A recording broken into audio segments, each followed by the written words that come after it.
सभी को जय मसीह की। और इस डिवोशन में आप सभी का स्वागत है और रियली धन्यवाद आप सभी के प्रेम के लिए, आप सभी के कीमती समय देने के लिए हम धन्यवाद देते हैं। और रियली आप परमेश्वर का वचन सुनने के लिए आप समय निकालते हैं, ये बहुत बड़ी बात है। और आज जो है मैं खास विषय लेके आप सभी के बीच में हूँ। विषय का नाम होगा प्राथमिकता के लिए चुनाव। एक विश्वासी होने के नाते, हाँ, परमेश्वर के एक व्यक्ति होने के नाते, परमेश्वर के एक संतान होने के नाते हमें हमारे जीवन में प्रथम स्थान में परमेश्वर को होना बहुत ज़रूरी है। हमारे जीवन के प्रथम स्थान में परमेश्वर होना बहुत ज़रूरी है। लूका की किताब उसका 10 अध्याय 38 से लेकर 42 पंक्ति में हम यहाँ पर दो बहनों के बारे में हम देखते हैं। 38 पंक्ति से परमेश्वर का वचन कहता है, फिर जब वे जा रहे थे तो वहाँ एक गांव में गया और मार्ता नाम एक स्त्री ने उसे अपने घर में उतारा। और मरियम नाम उसकी एक बहन थी, वह प्रभु के पाँवों के पास बैठकर उसका वचन सुनती थी। पर मार्ता सेवा करते करते घबरा गई और उसके पास आकर कहने लगी, हे प्रभु, क्या तुझे कुछ भी सोच नहीं कि मेरी बहन ने मुझे सेवा करने के लिए अकेले छोड़ दिया है? सो उसे कह कि मेरी सहायता करे। प्रभु ने उसे उत्तर दिया, मार्ता है मार्ता, तू बहुत बातों की चिंता करती और घबराती है, परंतु एक बात अवश्य है और उस उत्तम भाग को मरियम ने चुन लिया है जो उसे छीना ना जाएगा। तो ये बहुत बड़ी बात है एक विश्वासी के जीवन में कि एक विश्वासी होने के नाते हमारे जीवन में परमेश्वर की उपस्थिति को हमारे जीवन में प्रथम स्थान होना बहुत ज़रूरी है।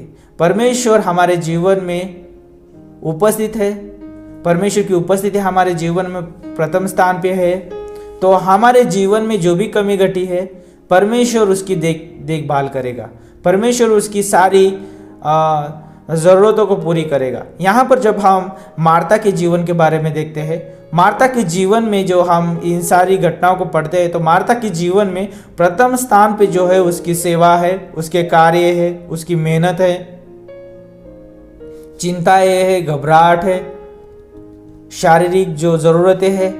लेकिन यहाँ पर जब हम मरियम के बारे में देखते हैं, उसने अपने जीवन में जो है परमेश्वर की उपस्थिति को अपने जीवन में प्रथम स्थान पे रखा और उसने परमेश्वर की उपस्थिति का आदर किया, परमेश्वर की उपस्थिति में रहना उसने चुना।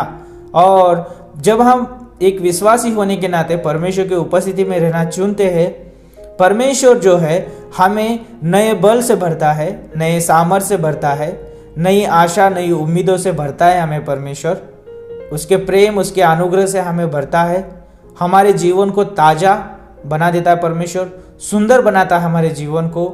और परमेश्वर वो हमारे जीवन को उसकी महिमा के लिए इस्तेमाल करता है। और परमेश्वर ने मरियम के जीवन को अपनी महिमा के लिए इस्तेमाल किया। और आज हम एक विश्वासी होने के नाते हम अपना जीवन जब परमेश्वर के साथ जीते हैं, परमेश्वर को अपने जीवन में प्रथम स्थान पे रखते हैं, उसकी उपस्थिति को अपने जीवन में प्रथम स्थान पे रखते हैं, परमेश्वर हमारे जीवन के द्वारा उसकी महिमा करके लेता है और हमारे जीवन से परमेश्वर की महिमा होती है। और दूसरी बात जो है मरियम ने अपने जीवन में प्रथम स्थान पे रखा, परमेश्वर का वचन सुनना। एक विश्वासी होने के नाते हमें परमेश्वर का वचन सुनना कभी बंद नहीं करना चाहिए। एक विश्वासी होने के नाते जब हम परमेश्वर का वचन सुनना बंद करते हैं, हम विश्वास में बढ़ना बंद करते हैं, हमारे विश्वास में घटी होती है। क्योंकि परमेश्वर का वचन कहता है रोमियो का 10:17, विश्वास सुनने से और मसीह का वचन सुनने से होता है। और जब हमारे पास विश्वास है, हम विश्वास से जीवन जीते हैं, तो परमेश्वर हमारे जीवन से प्रसन्न होता है, हमारे विश्वास से प्रसन्न होता है परमेश्वर। और यहाँ पर जब हम देखते हैं मरियम के जीवन से परमेश्वर प्रसन्न हुआ और बोलता है, यहाँ पर 42 पंक्ति में बोलता है, परंतु एक बात अवश्य है और उस उत्तम भाग को मरियम ने चुन लिया है जो उससे छीना ना जाएगा। जब हम परमेश्वर के वचन को सुनने के लिए समय निकालते हैं, वो उत्तम भाग जो है कोई छीन नहीं सकता है। हम चुनते हैं कि संसार में जीवन जीना या चिंताओं में जीवन जीना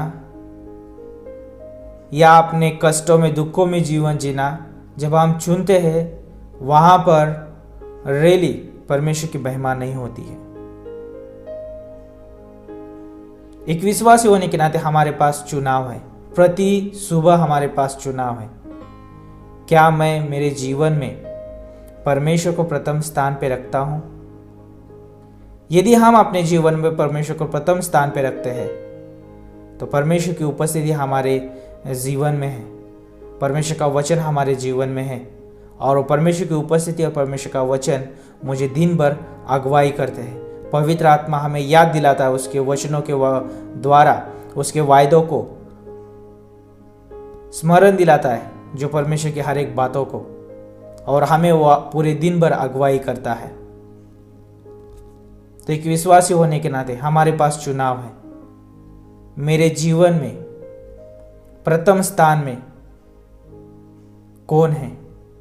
मेरे जीवन में प्रथम स्थान किसके लिए है? मेरे जीवन में प्रथम स्थान किस वस्तुओं के लिए है? ये मेरे पास चुनाव है। हर एक व्यक्ति के पास चुनाव है जो परमेश्वर को उद्धारकर्ता के रूप में स्वीकार किया है और उसके ऊपर विश्वास करता है। हर एक के लिए एक चुनाव है कि क्या मैं परमेश्वर को प्रथम स्थान पे रखता हूं या अन्य चीज़ों को मैं प्रथम स्थान पे रखता हूं।